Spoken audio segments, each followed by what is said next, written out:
we are in Ramadan, and Ramadan is a month of prayer, spirituality, dua, remembering why we are on in this dunya, and also thinking about those who are less privileged, fasting, praying, and giving charity.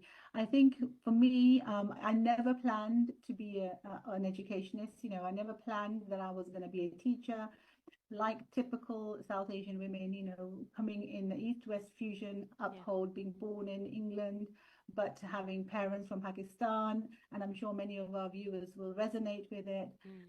We kind of grew up in a East-West fusion household where we were too Western in the house and too perhaps Eastern outside, trying to get the balance right. I think there was no preparation in terms of what our families were going to experience and expect moving to England. But one of the biggest challenge was, how do we keep the values of our religion and live as we choose to live in a Western society? And a lot of the time, and again, I'm generalizing here, a lot of South Asian girls in the era I grew up as well didn't really have aspiration, inspiration around us. It was very much, get home from school, we go to go to masjid for 2 hours. I still remember, come home, evening is gone, and maybe read something and go to sleep.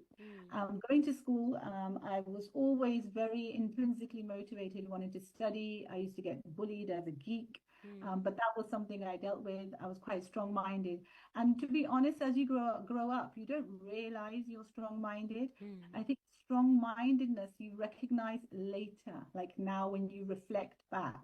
I think that's an inbuilt quality or a trait that perhaps I had. It can work in your favor and it can work in the opposite direction as well, depending on your loved ones and family you associate with.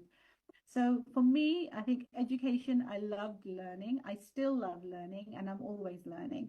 And my message was very clear for girls out there, that just love learning, because education can't fault. You cannot fault by developing a good education, by gaining knowledge.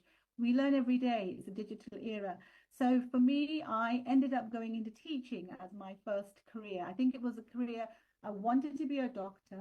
It didn't happen. And then I landed as being a teacher. It wasn't something that I was aspired to, but I felt at the time it fitted my family lifestyle.